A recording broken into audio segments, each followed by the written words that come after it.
y'all feel me, right? Like, I am so excited to have this lady join us today. I just don't think y'all hear me. I am so excited to have her on Development Dimes today. This is Dr. Gina Merritt. I mean, I'm going to try to go through her resume, but I'm probably not even going to scratch the surface with all of the dynamic things that she has done in her career. So to start off, she is an award-winning, experienced real estate developer specializing in community development. She has been involved in over 8,000 units of housing in various stages. I mean, 8,000, that's just crazy, right? Stages of development, managing the entitlement process, structuring, and securing the required financing. And we know from other tapings that financing piece, that's not easy, okay? Structuring the deals and securing that financing is just not easy, as well as managing the design and the overall construction process. We love construction, right? We just do. So she has a project that she started called Project Community Capital. That's an award-winning economic empowerment platform that bridges the social capital required to connect residents and businesses of underestimated communities with employment and economic opportunities. See, she had so much I couldn't even memorize it, y'all. I had to read it, so just bear with me. Yeah, it was no way I was going to memorize all that stuff. Dr. Merritt has expertise in managing large development projects with complicated financing and ownership structures. She has underwritten over $4 billion in real estate transactions. And currently her company, NREUV, is managing over $400 million in development projects. She obtained her BBA from Howard, go Howard, her MBA from Darden School of UVA, and her doctorate in social innovation at the University of Southern California. She's won several awards over her career, y'all. I mean, I told y'all I couldn't say everything. Several awards, and most recently was named as one of Maryland's top 100 women of 2023 from the Daily Record. So please join me in welcoming to Development Dimes, Dr. Gina Merritt. Thank you. Thank you so much for having me. I appreciate it. This has been a long time coming. It has. It really has. And it's because you're super busy, right? I mean, We both are. Yeah. You have so much going on. So let's go ahead and get started. We always start with the basics, right? So why and how did you get started in real estate? Well, that is quite a long story. I'll tell you a little snippet of it. Essentially, I had a bulldozer chasing me in my dreams from the time I was 8 years old. And it was a rather circuitous route to real estate development because I was interested in psychology. Then I was interested and went to school for MIS, basically computer programming. And then after business school, wound up in real estate development. And my first day at the job site, first day at work, I had to go to the job site. And it was about 12 acres of vacant land. And the only thing that was on that land was a bulldozer. Oh, wow. So that's how I knew, essentially at that point, that that's what I was supposed to be doing, real estate development. But I had gone and worked on Wall Street and, it was first interested in psychology. Okay. But that's how I wound up in real estate, working for what's now called Clark Realty Capital, or CRC Partners. Used to be called Omni, but part of the Clark enterprise, essentially, is where I started in development. Okay. And so was that local to DC or? Yeah, so Clark is a pretty large, now national organization, but back then when I started, which was eons ago, was really a sort of local and regional powerhouse construction company. Okay. And then they basically spun off a development arm. And when I started, there were only like 5 or 6 people working for the company. Wow. So I started, it was very entrepreneurial. I mean, it still has the entrepreneurial spirit, but now they have hundreds of employees all over the country. So, but yes, that was in the DMV. So my first project was 288 units, 2-phase development in Herndon, Virginia. Wow, your first project. Wow.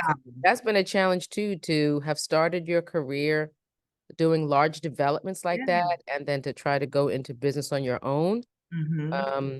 it was difficult because people wanted me to do like 10 and 15 unit deals when my career was based on hundreds of units, Right. at a time. So, Yeah. but Yeah. yeah. Mhm. Yeah. Because people typically start small, right? Exactly. You On know, their own, yes. yeah, exactly. And so, if it's something that someone is saying, hey, I want to make this my full-time job. It used to be a hobby or something that they were interested in. They're going to start small. Exactly.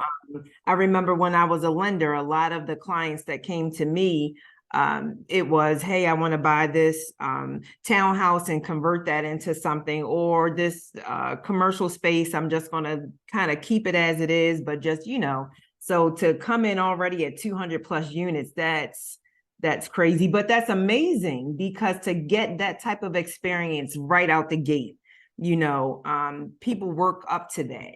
So, and some people never get to that, because that's definitely a different animal, if you will, definitely a different space, even though it's still real estate, but larger versus small is totally different. So, No, it is. That's actually been part of my challenge. Being an entrepreneur is mhm, because I started out with such large scale projects, right? So it's very difficult when you start out and don't have a balance sheet to do a 200 unit project, right? Nobody wants to give you the money when you don't have the balance sheet that goes with a 200 unit project. But if you do large projects like that, it's the same headache really as small projects, but you don't get paid the same amount of money, right? So, so it's hard to go from doing 300 units at a time to doing 15, having the same brain damage, but making a lot less money. right. Yeah, I definitely couldn't do it. And so tell me, like, what's your niche, right? Do you do you said the units, so I'm assuming they're all multifamily, right? Is it condos or is it apartments? Which So my niche is actually affordable multifamily okay. and definitely large scale developments. Mm-hmm. When I started in this business, I started consulting for other people, managing their projects. That's what I've done really over 20 years. Okay. I've managed other people's large development projects, and that's everything from a nonprofit partner or owner, rather, a landowner, a private landowner who wants to do development that doesn't have the experience, Mm-hmm. and national development companies who have small projects like 124 units Right. or 348 units. Right. Those are small projects for Mm-hmm. some national developers. And when they come to town and they need some local presence, somebody who knows how to navigate the systems, they hire my firm to execute on their behalf. Mm-hmm. So I've done that a lot, very large, multifamily, affordable housing, mostly tax credit deals, right? Low income housing tax credit deals, Right. managing them for the last 2 decades. Wow, wow. And I mean, that's a different animal in and of itself as well, dealing with low income housing tax credits. That's something that you really need to make sure you understand. Because if you don't, you could mess some things up, and you could lose a lot of money. And then people don't want to work with you if you don't understand it, right? Yeah. Yes, it's a complex way to finance transactions. It is definitely a specialized skill, Yes. and there's so much to understand besides just running your financial model. There are just so many regulations that are attached to that business. And so to your point, you are correct. You could lose a lot of money. So if you make certain regulatory mistakes, Mhm. once you have your tax credit equity committed to your project and you're under construction, if you have, say, example, $10 million worth of tax credit equity in your project, over 10 years, you can still lose that money. Right. You can be subject to what's called recapture. So Mm. it's a bunch of mistakes. If you make, the government can basically claw back all of your tax credits, and then you owe your investors back all of that equity. And so people get sometimes confused about what that means when you have tax credit equity in. People think that if you have that money in, it's not what's the word? You for example, like a HUD 221D4, which is non-recourse, Mhm. lots of people think that there's no recourse because tax credits essentially are a government funding vehicle, right? But the Right. fact is that it is a private entity that's purchasing them, that's putting their equity in. And again, these regulations make it such that you mess up, you owe your investors a lot of money. So Yes. yes, definitely a specialization. It's not for the faint of heart, for No. sure. No. Yeah, well, trust me, I think, we've had conversations on trying to put those together and yeah, we're gonna go ahead Lot. and move on. So why affordable housing though? What made you, decide to go that route? That's a good question because for my first job with Clark, when I was in the interview process, the owner of the affordable housing arm basically said to me, "What would give you an affinity for doing real estate?" He asked me that because I did not come from a real estate background, right, when I was interviewing for that job. And I said, if I could do projects in uh like in the neighborhood I grew up in, it would Mhm. make me happy about getting up in the morning, every day to go to work. That's what I said to him, and that was a long time ago. And I still feel the same way. I am Same. so happy and so proud to create quality housing opportunities and economic empowerment opportunities Yes. for the communities I serve, which is just like the community I grew up in, right? Mhm. So it just makes me so, I mean, those communities are largely people of color, Yes. and it just gives me this amazing feeling that I'm contributing to creating better lives for these folks, which have gone really Mhm. overlooked, for many years. And there are Right. lots of developers that do this kind of work, right? Affordable housing, and not knocking them because we need as much as we can get. But I Right. think the difference in terms of what we do is we don't just build the housing, right? I mean, it's about economic opportunity. And if you don't have a good job and if you can't get out of affordable housing eventually, Right. really, what is the point? So Right. we do all the things to make sure that people are able to get into quality housing and at some point move out into a home. We do everything for people soup to nuts. So I just love what I do. Yeah, that's awesome. And it's definitely necessary. And I think it's definitely necessary to have people like you and I in that space, right? Because Yep. we're the ones who can relate. Because like you said, being able to build and help people in the communities in which you grew up in, Right. we're the ones that understand Exactly. because we're the ones that live that, Live right? that life. Exactly. Absolutely. And so, and we know just coming up, having the conversations and all of that, what we as a people really wanted to see in our communities. So if Yes. we're the ones that can bring that back to them, Yes. I understand the warm and fuzzies that you feel. It's just like, blessed to be able to do something like that for our people. Exactly. Yeah. Exactly.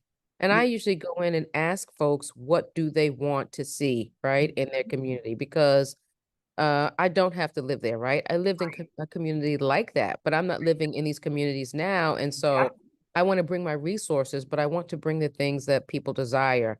And in Mhm. fact, on one of my properties, I created a mental health suite because Nice. that's what the community said they wanted, which is huge, right? To have a Black Mhm. community even tell you that Right. they want and need mental health, child, I was all over it. So Yeah.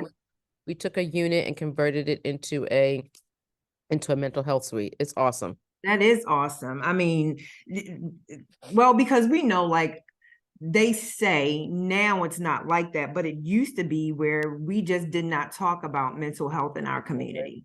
Exactly. So, for the people of the neighborhood or community that you're serving, for them to say something like that, that just means that we've taken a huge step forward because Exactly. we know that it is a problem. Yeah, So, that's just amazing. it is. It's huge. Absolutely amazing. So what other projects are you working on right now? Child, I'm working on a lot. I've got about $200 million of projects in the DMV Okay. and 200 million of projects in Cleveland. Okay. And so most of those, I would say most of them are joint ventures. Mm-hmm. And one project in particular is a four-phase project. It's about 75 million. in Cleveland, we purchased a underinvested or disinvested shopping center in February, which was Black owned. And Okay. was like a huge sort of place that people used to go for years, to, you know, the Black community, you know, to get Mhm. whatever it is they needed from this Mhm. shopping center. So Okay. we bought it. It's vacant now, and we're going to redevelop it into 4 phases. One of the phases is going to be a Black market hall where people can serve all kinds of products or sell or serve. So it could be food products, skincare products, health and wellness products. Mhm. We're going to try to set up a community kitchen in there, Nice. and it's going to be a community ownership model. So we're going to sell shares or have people earn in shares from the community so that they get a profit distribution from this building every year. Because Wow. we feel like, I mean, it's hard to do that kind of thing in a tax credit deal, but this commercial building where we expect people from the community to shop, we want to keep that money in the community, right? They're Mhm. going to spend their money there, they might as well benefit from it. So Love it. it's yeah, we're doing a bunch of work in Cleveland, but that is a thing that's really exciting to me. I love it. I mean, that's a concept that I haven't heard before. It may be out there, but I haven't heard that concept. And I think what I love about that is it gives them a sense of pride in that building, if you will, Yeah, right? Because if I'm gonna get some type of, dividends or something at the end of the year, I'm gonna make sure we keep it up. exactly. I'm going to keep it up. I'm going to spend all my money there. Exactly. Exactly. I mean, Exactly. for this neighborhood, it's a food desert. It's a retail desert. You know, people have to get in their cars or buses or walk to all the places they need to go to. And when I say walk, I mean walk very far. Right. But there's a lot of in this neighborhood, and a lot of single family. I say probably half, but they have to travel so far to get their goods and services. Right.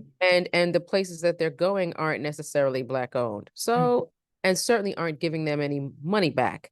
And Right. so, we think that's what's required. Yeah. You think about back in the day, right? The Black Wall Streets, right? All these communities where we used to own all the businesses, right? So we would Mhm. shop at all those.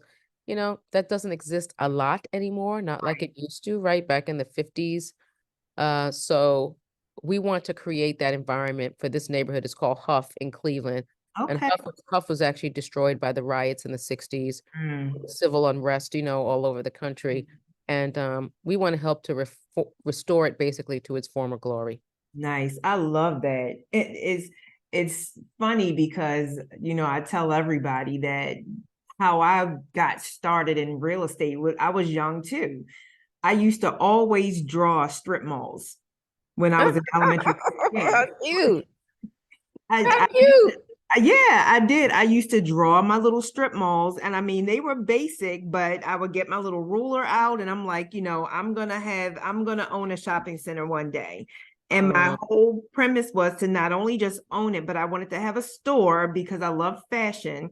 So I was going to open up a store and hire young ladies to teach them business and etiquette. oh, Yeah. beautiful. So I always had an affinity for retail, if you will, and commercial space. But just to your point about, being able to circulate your money back into the community, I'm gonna get the statistics wrong. So I don't want it's not a quote, people. Don't look it up and then put in the little chat and all that. Well, no, the numbers were really blah blah blah. There was a statistic out that the black dollar circulates for about Oh, 6 hours or something in the black yes. community. And then Yeah. so you know that Yeah, article. yes, exactly. I don't know the exact, but you're right. It's a very small period of time. Yes. That I know. Yes. Hmm. Yep. And so to have something like that that makes them want to keep their money in their own community, I think is absolutely Right. amazing and commendable. So, you do a lot of volunteering as well as Oh, geez, yes. as busy as you are, you always seem to try to make time to give back to others. And so, in fact, that's how you and I met. You were volunteering at a program that came to the DMV area. And you know, you gave us your time and your talent and your knowledge and all of that. And so I think you have a program. What is it called? Hustle. Oh, heighten the hustle. Yeah, tell me a little bit about Heighten the Hustle. Sure. So, I created Heighten the Hustle to help entrepreneurs really initially from public housing. Okay. Because what I know about people who live in public housing is that they are very much overlooked and underestimated, Mhm. and they know how to make ends meet, right?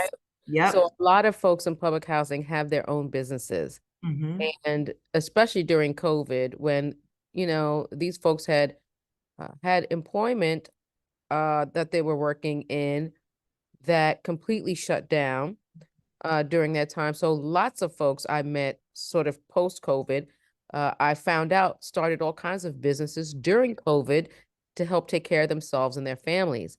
And so I said some of them were really interesting, amazing business models. Mhm. So essentially, I created this platform to help folks like that formally stand up their businesses, right? Because it's all about the hustle, Mhm. but in order to sustain a business, you really have to have some structure, right? You really have to understand how much it costs you to sell your product or your service, right? How much revenue you collect, and then really for the long term, again, to sustain it, you've got to be able to grow your business, right? So I am trying to help folks who are doing this business informally, perhaps out of their homes, Mhm. scale up in a way where they can actually hopefully make a lot more money and then hopefully move out of public housing, right? To me, it's all about the opportunity to get into the middle class.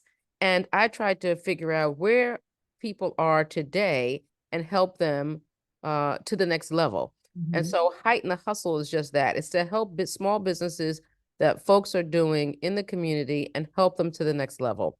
And at the end, we actually have a curriculum that we've set up online, where we base it on uh, 50 Cent has a book out. It's been out now for a couple of years, Hustle Mhm. Harder, Hustle Smarter.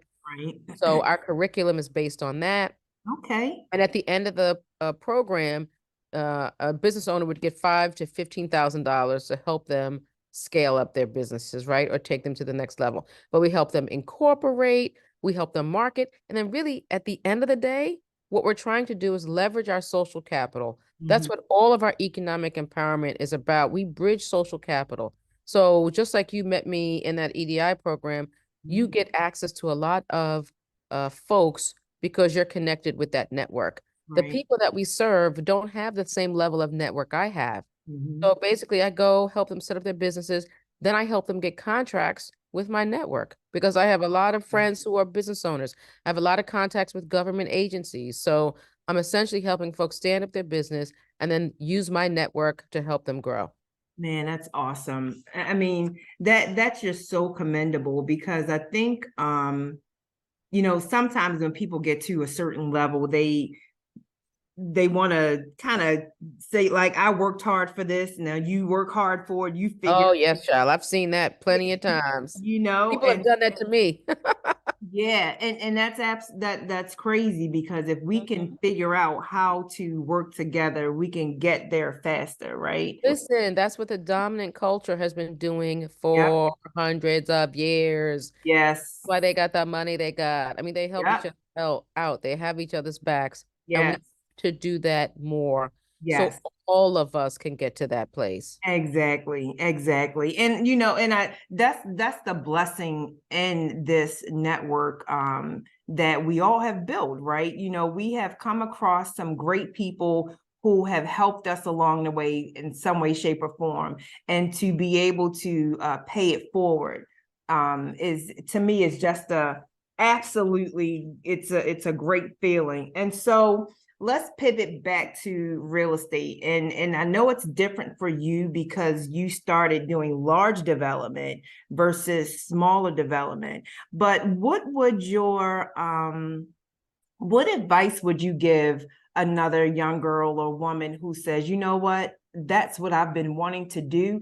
I didn't know that you could skip over fix and flips and wholesaling and all of, all the basic stuff that they say here, you all do that while we do the big stuff over here. What would your advice be? How would you tell her to try to Well, start it? I have two things that I really harp on with people. Mm-hmm. Um, and and they're somewhat related. One is that you have to understand finance. Yes. You have to be able to run numbers to do any kind of development. You've got to be able to understand how profits are driven, right? What the costs cost impacts are on your project, the interest rate. I Mm-hmm. mean, obviously, if you're an affordable housing developer, tax credit pricing and subsidy layering and right, there's so many technical components that you have to understand in order to be successful in development. So then the other piece is, I meet a lot of developers, one, who don't know finance, but two, who think that they can just take the leap from whatever it is they're doing to becoming a real estate developer. And it's not that easy. Now, the way I did it unintentionally was that I went to business school, and one, I learned finance there. Mm-hmm. So when I got out, I was able to, get up to speed very quickly, right? When I first worked for Clark, I had no real estate experience. They Mm-hmm. hired me anyway because I had leadership experience and I understood finance because of the business school I went to. So I was Right. able to learn all the other stuff, but the first thing they had me doing is running numbers. Mm-hmm. And I was also able to get in on the ground with a development company that taught me the ropes where I could learn on somebody else's dime. So it's both things. It is, right, and no pun intended, development dimes. So it is so there's two things. You've got to know your numbers, and I think you've got to work for another developer Mm-hmm. so you can learn from them before you go out on your own. If you have those two tools, which Mm-hmm. is experience from a experienced development company and finance, then I think sky's the limit. Nice. Nice. So that's the advice I would give. Get Yeah. the education if you can, work for another development company using that education and learn finance. Yes. Yeah. And and that's real, even on a small scale though, because if you don't know how to run your numbers and what your end goal is and then work your way back, you're gonna mess yourself up. You know. Exactly. So that advice is just it is what it is. Mm-hmm. There's no sugarcoating it, no beating around the bush. Exactly. It is what it is. And the good thing about it though is that the possibilities are endless once you, like you said, once you get that, right? And here in Yes. the district, I mean, UDC, if I'm not mistaken, no plug for UDC, but just saying, like, I think if you are a DC resident, you can practically go to UDC for free. Yes. Of course, there Mm-hmm. are, you have to get your books and all that other stuff and just some regular fees, but, so education is not necessarily out of the realm of possibility if you Correct. want to, move into real estate development.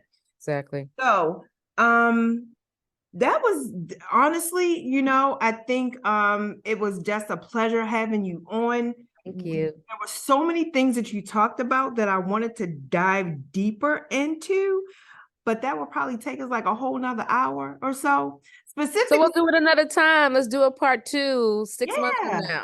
Maybe I that will close some projects by then. Uh, I mean, the projects that you're working on, you said you have 200 million here in the district and then another 200 million in Cleveland. That's a mhm. lot. It That, is. So we'll have a lot to talk about hopefully in yeah. 6 months. Yes, that definitely. Well, my next one is probably going to be geared more on financing. Like, how do you find Ooh. like, breaking some of that down? So, yeah, I would love to have you back. Okay, excellent. Definitely. Sure. Well, thank you again. I Yeah. appreciate you for coming on Development Dimes, Anytime. lady. I'm always bringing women who are dropping dimes all the time. So thanks for joining us and come back again. She will be back later on, hopefully talking about financing. See you all soon.